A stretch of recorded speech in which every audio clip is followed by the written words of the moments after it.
Hello, today's the 17th of January 2025. So I've been meaning to make a video already a few days ago, but I never really got to it. I never really felt like I wanted to. But today I just thought, it usually helps me to just talk a bit and just describe a bit of what happened.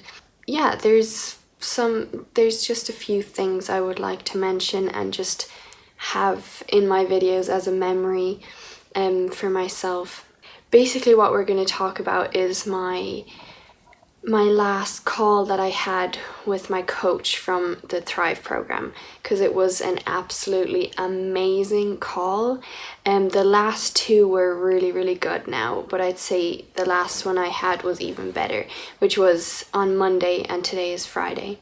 First of all, it feels like we've known each other forever. Like, it feels like we've been friends for such a long time, and we just get along so well, and just it feels so lovely and so accepting. And it's just, yeah, we've created an amazing environment with our videos, an amazing sort of connection between each other.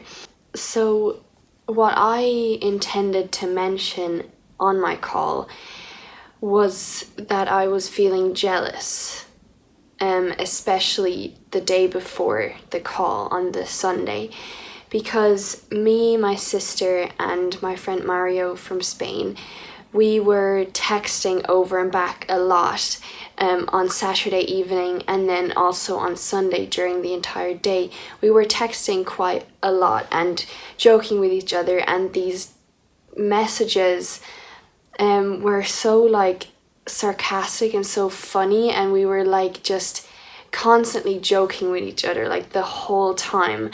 And it was it honestly brought our friendship to the next level. It made us feel much more ourselves and much more comfortable around each other, because we were just joking with each other the whole time.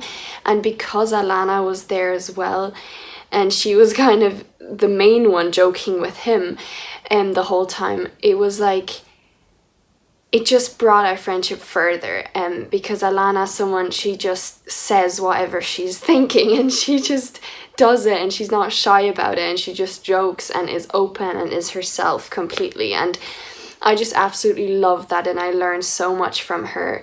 And because she was there and just doing what she did, it really brought me and Mario, to the next level, and he got to know Alana more as well, and they are friends now, I would say, too. It was just absolutely hilarious.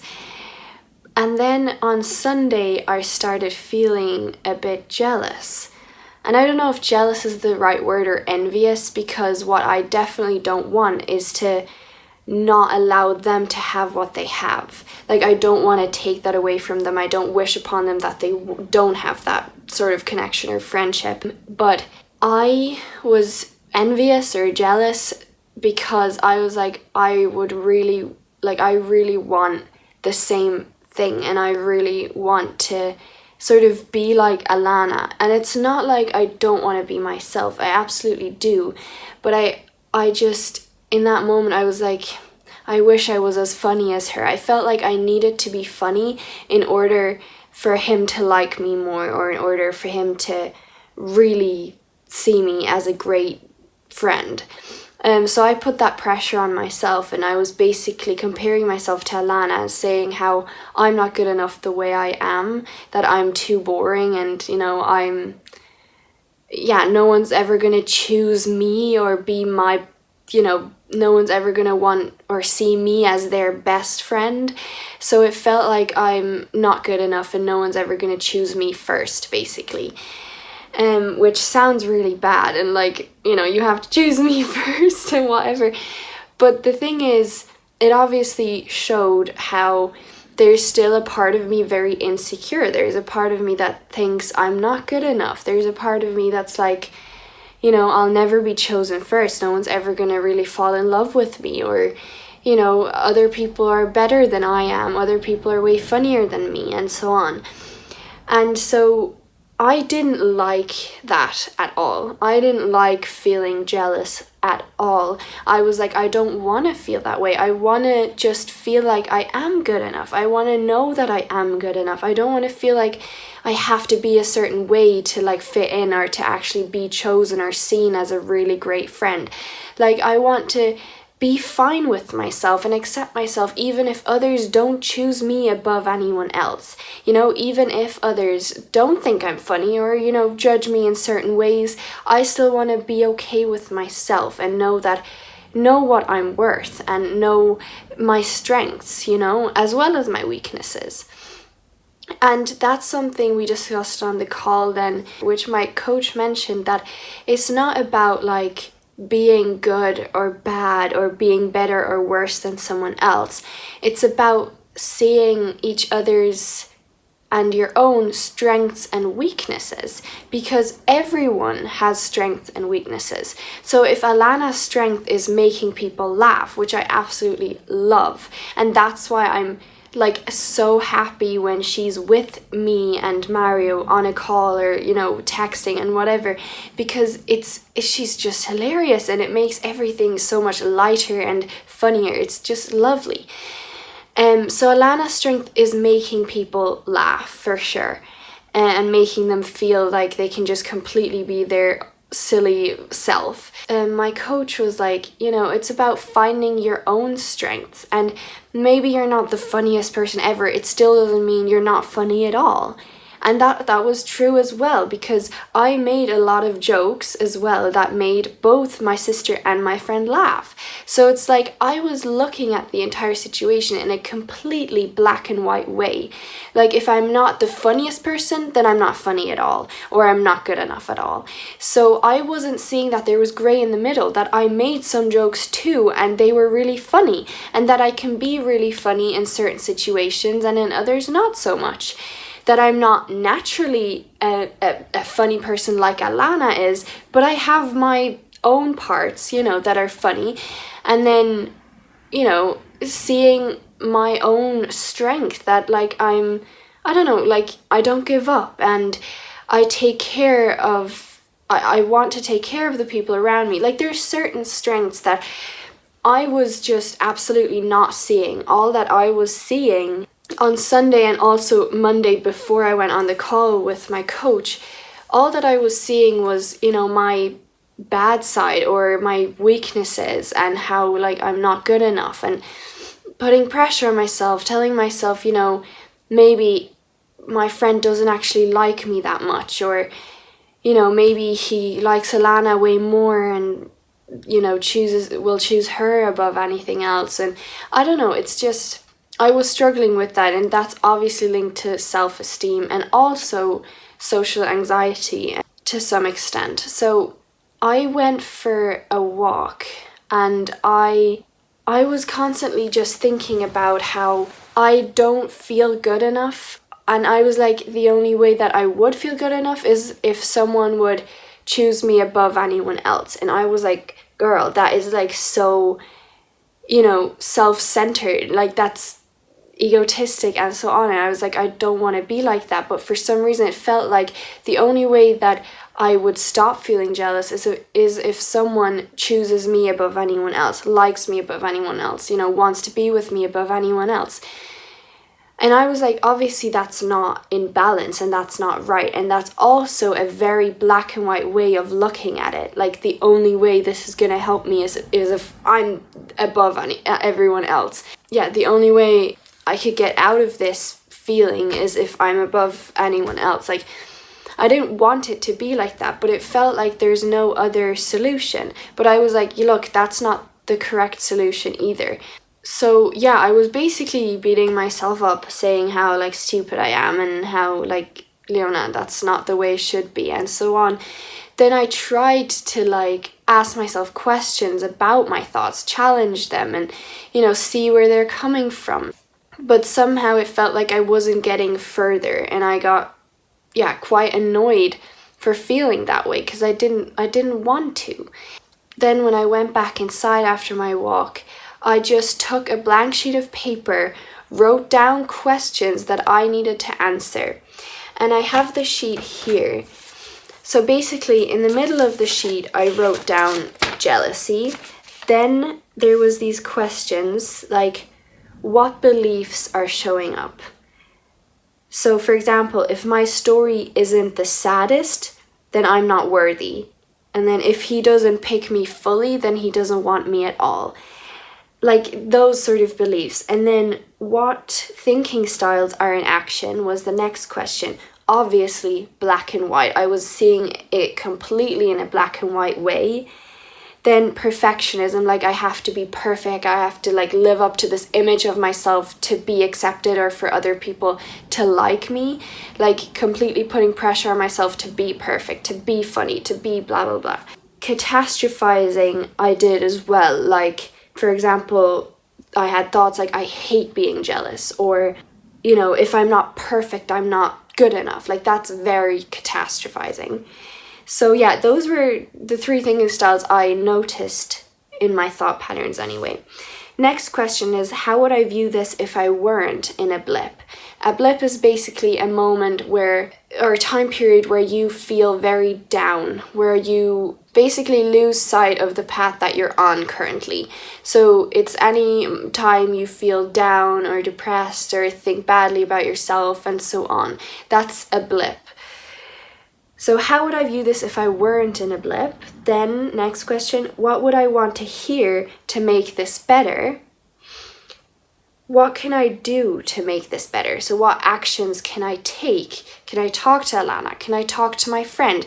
Can I, watch videos from the Thrive program? Can I challenge my thoughts more? What can I do to make this better? Then what proof do I have that I don't need to be jealous and I am good enough? So after answering all these questions, I did feel better. Even though it still didn't feel 100% better, I definitely felt better. But the thing is, then I was looking at that in a way where I was like, no, I don't feel like I'm not out of it yet. It didn't help. It's like, it's not working. Like I'm trying, I'm answering these questions, but it's not working. It's not helping. And I was looking at it in a completely black and white way again. Because I was like, if I, do these things, answer these questions and don't feel 100% better, then it didn't work. It didn't help. But it did. So looking at it now, I was like, yeah, of course it did help. But after I actually did that, the moment after it, I was like, great, it didn't help. I'm still feeling jealous. I'm still, instead of seeing it did actually help me to some extent, but I'm not fully out of it yet, and that's okay. I'll figure it out. I'll get there.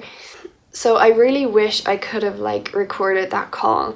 I feel like it would have helped so many people as well. And I even had the idea it would be amazing if she would do a podcast with me and we would talk about these things. And I'm like, I would love to do that. It would be so cool.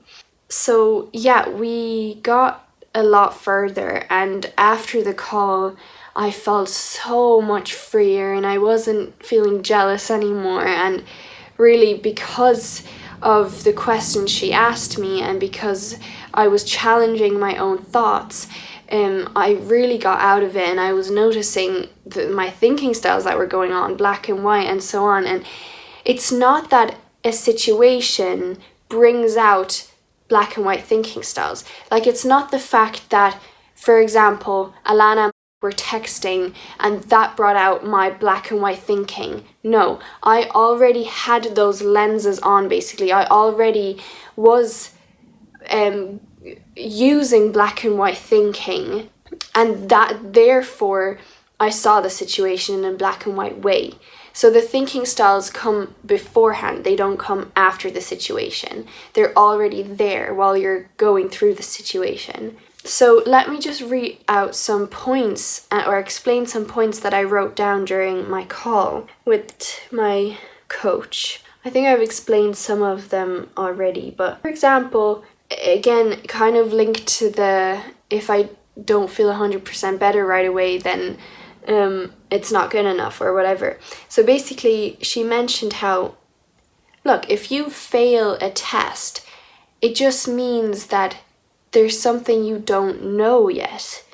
and you can absolutely learn it and practice it. So basically, if I'm not immediately able to stop my jealousy or challenge it, it just means there's something I don't know yet, which I can learn and practice until I am able to stop my jealousy and challenge it. Then, if I see myself comparing to other people or saying how I'm not good enough or just seeing how great Alana is at making people laugh and being like, oh, I'm not like that, I should then look at what I like about myself, look at my strengths, look at what I'm proud of about myself to get some perspective back. What I learned so strongly is that basically everything is about perspective. Like everything. If you feel in any sort of way depressed, angry, negative, like in any sort of way, it means you have lost perspective to that extent.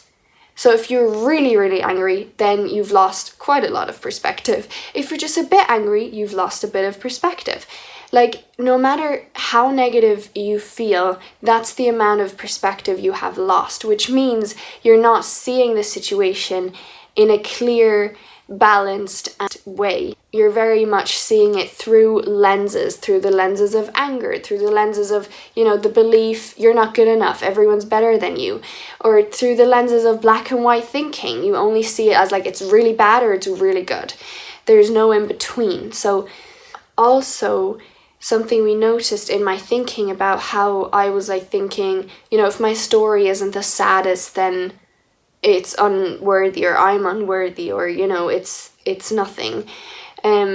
That's first of all obviously black and white thinking, but why I'm doing that, why I have these thought patterns, is because when I was a child, I used to mainly get noticed when I had really strong negative emotions, and not necessarily positive ones. Otherwise, I would now generate more positive emotions, because then I would be like, oh, that's how people notice me. No. Also, in my depression, I only got the attention I needed or wanted or longed for, or I only got attention in general when my emotions were like at the extremist. Like in my depression, I kept like begging and trying for my parents to like see what I'm going through. And the only way I could somehow make them see was to like fall into intense crying convulsions, like scream out my pain and my anger.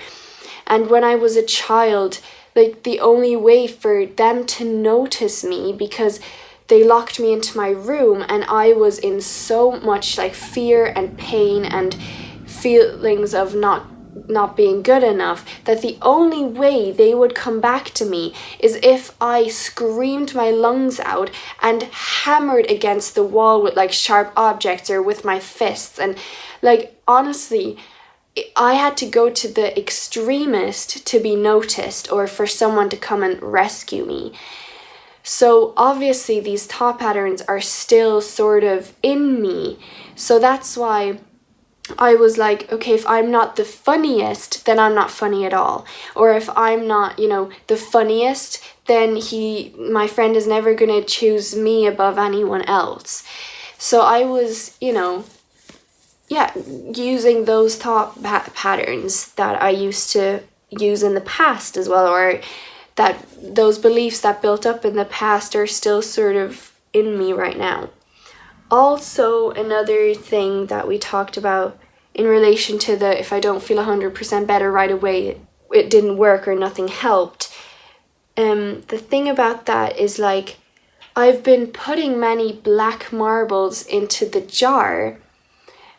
Like every negative thought or emotion or belief is like a black marble, and I've been filling that jar with black marbles by saying I'm not good enough, I'm not funny, my sister is better than me, he doesn't like me as much, he chooses her over me, they're texting, and now I'm not his friend anymore, or whatever. Like I've been putting those marbles into the jar. And it's not that these marbles can just simply disappear. I need to work on all of them and take them out one by one or replace them with a white marble. So it's like, you know, give yourself time, be patient with yourself. You've been filling the jar with black marbles, so it's up to you to take them out again and replace them with white ones. Then at the end of the call, half of the call was about, you know, my jealousy and stuff, and the other half of the call was about how much I changed and grew and how much I can really see you know, how different I am and how I'm coping with things much differently than in the past.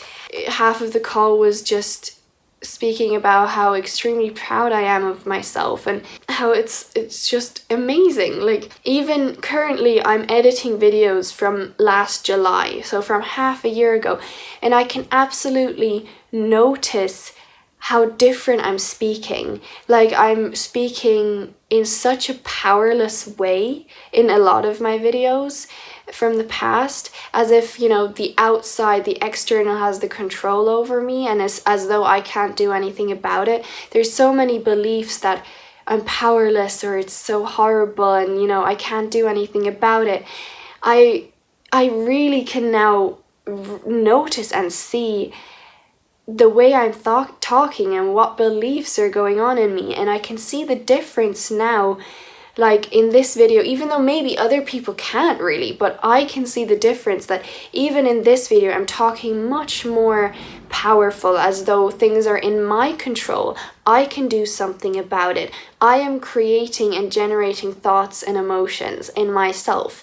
I have the control to stop all of that. Yeah, it's crazy. But anyway, at the end of the call, I asked her a question, which in the past I would have been way too afraid through my social anxiety to even ask this question. I would have wanted to, but I would have ended up not doing it because I would have been too afraid. And told myself like, oh no, it's too embarrassing, or, you know, that's not the place, it's not the right thing to do. But no, I wasn't afraid. I was like, what is there to lose? I could ask. Why not? I explained to her how I have written a book, which is my diary that I wrote during my depression, which I'm now sort of ready to put out into the world. And also I have written scenes based on my diary, working with a production company in Dublin and so on. And even though I absolutely love them and I'd love to continue working with them, it is going really, really slow, and I'm just keeping my eyes open for other options right now. Just reaching out to other people, seeing, you know, what comes back, if anyone comes back, and just giving myself more opportunities, just, you know, seeing. And already that alone shows me how much I changed. Like, what the hell? I would have been like, no, it's like I'm betraying them, and no, I'm too scared, and maybe no one wants me, and maybe it won't be as good as the production company in Dublin who allow me to be myself. But I was like, you know, if I don't like working with the others, then I can just stop. I don't have to go with anyone. It's absolutely my option. But right now I just want to see what's out there. Anyway, I told her all this and then basically asked, do you know any sort of producers or publishers, you know, book publishers?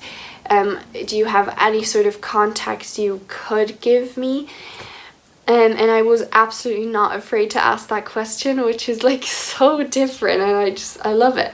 And she basically said, no, she sadly doesn't, but maybe the guy, Rob Kelly, who created the Thrive program, he might have some contacts. And she was like, if she knows anyone or comes across any contacts, she'll send them to me. And then she just wanted to point out how impressed she is and how she's so honestly so amazed. And she was like, I'm not just saying this, like, I'm honestly so amazed. And you have, for like half of this call, for like 50% of this call, you've been saying how you know, your sister is better than you, or how you're jealous of other people. And all this time, you've kept that a secret. You've kept what you're doing a secret. And look, you're so focused on other people, you don't even see your own achievements. You don't even see how great you are and how much you accomplished in those few years that you've been on this earth, like in your young years. She was like genuinely impressed and supportive and wanted to point out to me, like, Leona, please look at yourself and be proud and like see what you've accomplished. Like, it's amazing. And I just absolutely loved the way she said it. And I was like, it really is true. Like, I am so focused on other people, I don't see my own accomplishments. I just constantly think I'm not good enough, like, instead of really being proud of myself. And when I started all of this, like 2 years ago or something, when I translated my diary from German to English, when I started working with producers, started writing scenes, had this idea, and you know, I was so incredibly proud of myself. My self-esteem flew up into the air, my social confidence flew up into the air. Like, because I was thinking good about myself, I was having helpful thinking styles. Like, yeah, she was like, if you look at other people during the race, you're not going to win the race. So it's like, you know, look at yourself, count the positives that you do. And she mentioned how she used to always wake up in the morning and basically list the things that she's not good at and list the things she's disappointed in about herself. I was like, oh God, that's exactly what I've been doing the past few days.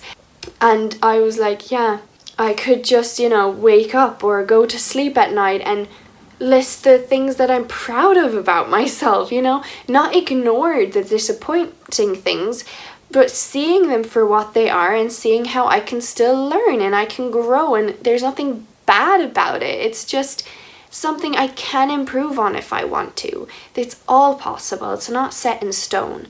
But you know, listing the achievements and being like, girl, I've got this. And especially when you're listing the positive and feel good about yourself, then you feel like you have the ability to change and to achieve the things that you want and to change the things that you don't like about yourself. So at the end of the day, it's the thinking styles, whatever sort of thinking styles you have, those are the reasons why you're still stuck. Those are the reasons why you don't feel better if you keep those thinking styles active. No, there's no external reason that is keeping you stuck. It's the thinking styles that make you feel stuck. And those can absolutely be worked on. And the more you work on them, the more you are setting yourself free. And those thinking styles are the problem, basically. Yeah, so basically, even though that's the main thing I wanted to talk about, I will mention a bit more. So me, Alana and Mario, for the last 3 nights, we FaceTimed, or even 4? Maybe even 4 nights, I'm not very sure, but basically this is like so strange. I'm almost tearing up because I'm like so proud of myself. I'm like, in the past, how much I wished to have a friend like this. How much I wish that someone could just be there when I need them. How much I wish to have someone I can laugh with, share my joy with, be my stupid, silly self with. How much I wish to like have a friend, have someone I am myself around, someone I can love, and how much I just wished for someone. And now I gave that to myself. Now I created a friendship with him that is absolutely the way I always wished it to be. And the fact that I am FaceTiming with him also shows how much my social anxiety decreased, how much my self-esteem increased. Like, in the past, I would have been so extremely nervous that I wouldn't have ended up going on the call. And the fact that I'm always in pajamas when we call, because we call, late in the evenings after he's finished work and everything. I'm like in pajamas, my hair is messy or whatever. Like, I'm just completely like myself. And the fact that we're telling each other also really embarrassing stories. And the thing is, like, one of the nights my bra was hanging in the background of the video call. And he apparently didn't actually see it. But the fact that then, like 2 nights later, me and Alana told him the story and actually sent him the video that Alana and I made after our call, laughing about how there was my bra hanging in the background the whole time. It just absolutely shows how much I've changed, because in the past I would have been so like mortified. I would have been so anxious about it. I would have felt so uncomfortable that he saw my bra, like so uncomfortable. But this time I just laughed about it. I was like, it's not that serious. It's not that big of a deal. It doesn't matter. And he was so funny about it. He was like, okay, let's make this even. So I saw your bra, now you can see my boxers. And then he turned around the camera and showed us his boxers. Like, he is just so hilarious. Like, it's so funny. I just love the stage that we're at in our friendship. I just love what we've built up, and I'm so grateful for Alana as well, who helped us bring it along and bring it to the next level and make everything so much more comfortable.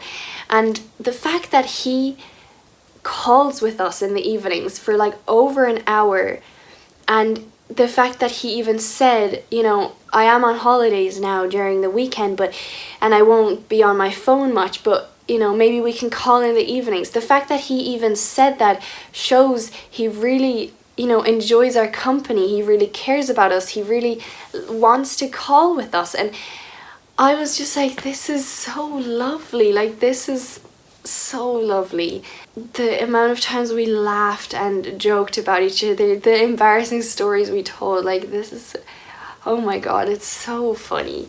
And I just love the way I feel around him and with him. And look, even though also I don't want to ignore it, and I don't want to see this in a black and white way because it's not necessary, but the thing is, I don't want to ignore that, yes, also sometimes I do feel very anxious on the call with him or beforehand, especially beforehand, honestly, more than when I'm on the call.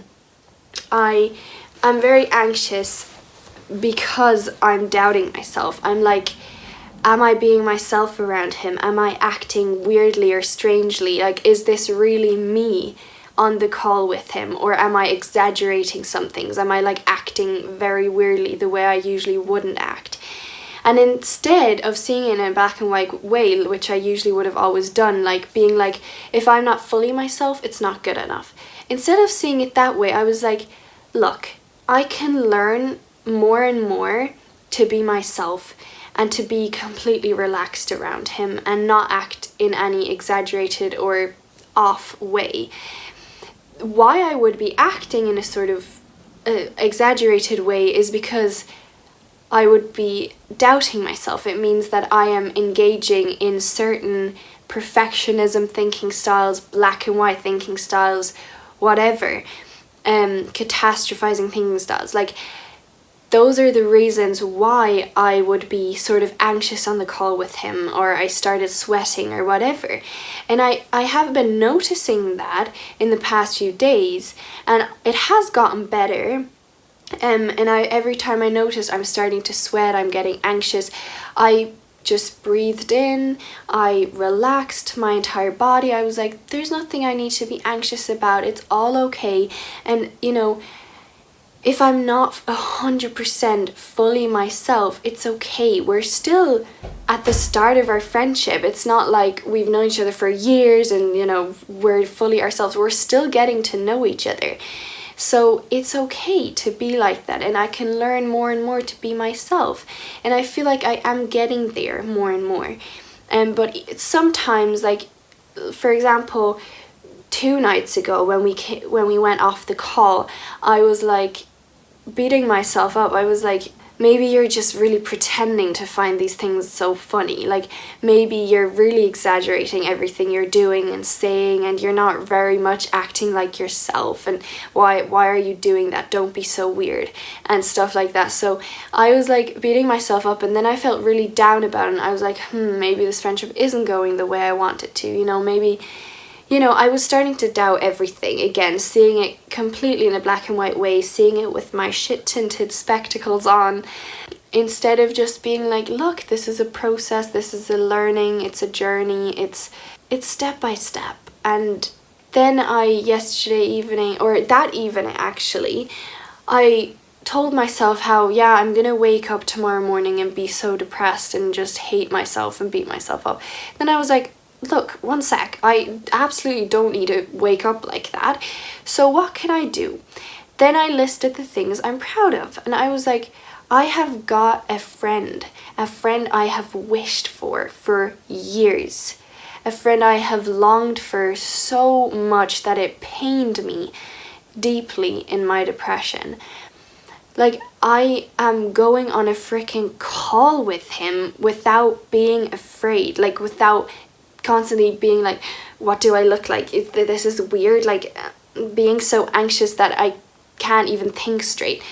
Like, we're building a friendship, and I don't need to see this in a black and white way. So when I did those things and listed the positives, the next morning I woke up and I wasn't depressed, and I didn't beat myself up. I actually didn't even think about what I was thinking about the evening before. It wasn't even in my mind anymore.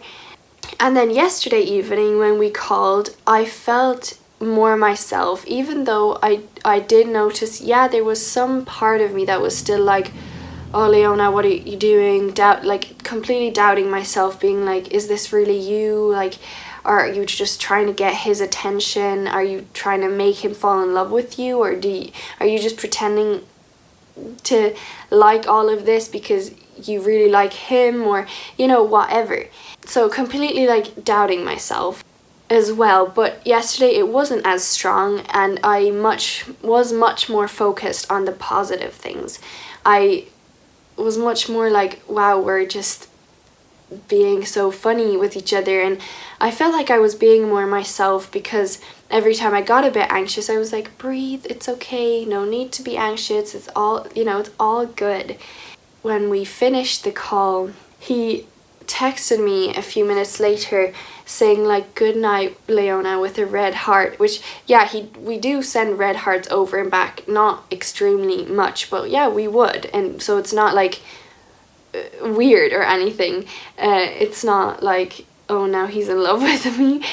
But the fact that the way he said it, like, good night, Leona, with a red heart, was just so like sweet. And then he sent me another message saying like, I loved how you got up to hug your mom to say goodnight, because mom came in during the call, and then I got up and hugged her. He said that was so beautiful. And then another text, he said, okay, good night now and speak soon, with a pink heart. So in that moment, my heart was like so full. I was like, I don't know if I was hoping that this was something more than just a friendship sort of text, but you know, I've mentioned already in my videos, I am open for more, even though sometimes I have those moments where I'm like, no, I definitely don't want more, I just want this to be a friendship. But that's just my fear creeping in, feeling like, you know, I'm afraid to ruin the friendship, and I don't know if it's such a good idea, and I don't know if I'm ready and if I feel comfortable enough to be in a relationship. But again, those are some unhelpful thinking styles that are going on, which I can work on and learn, but the majority of the time I'm like, yeah, I am open for more. Like, why not be open for more? I'm not like, I definitely need more, I want more, it has to be more. But I would say that, yeah, I'm not like, I just see him as a friend. Like, no, I definitely can imagine more, and I'd be willing to see if there is more. Yeah, and like, I'm not ashamed of that. Like, in the past I wouldn't have probably even mentioned that in my videos, because I'd be like, no, like, I shouldn't say that, like, I'd be too ashamed. But I'm like, why be ashamed? There's no need to be ashamed. It's just the way I feel. And if we end up just being friends the way we are now, then like, I have made the most amazing friend I could have ever wished for. And like, truly and honestly, I mean that. And even though I would be sad that nothing more happened, or we didn't even try out more, it's like, yeah, I would be sad and I'd need some time to get over it, but I know that I would get over it. I know that I'd still absolutely love that he's my friend. But yeah, so basically when I received those messages, my heart just filled, and I was like, maybe he's slowly getting to the point where he can also imagine a relationship with me, or where he might be a bit more open for that.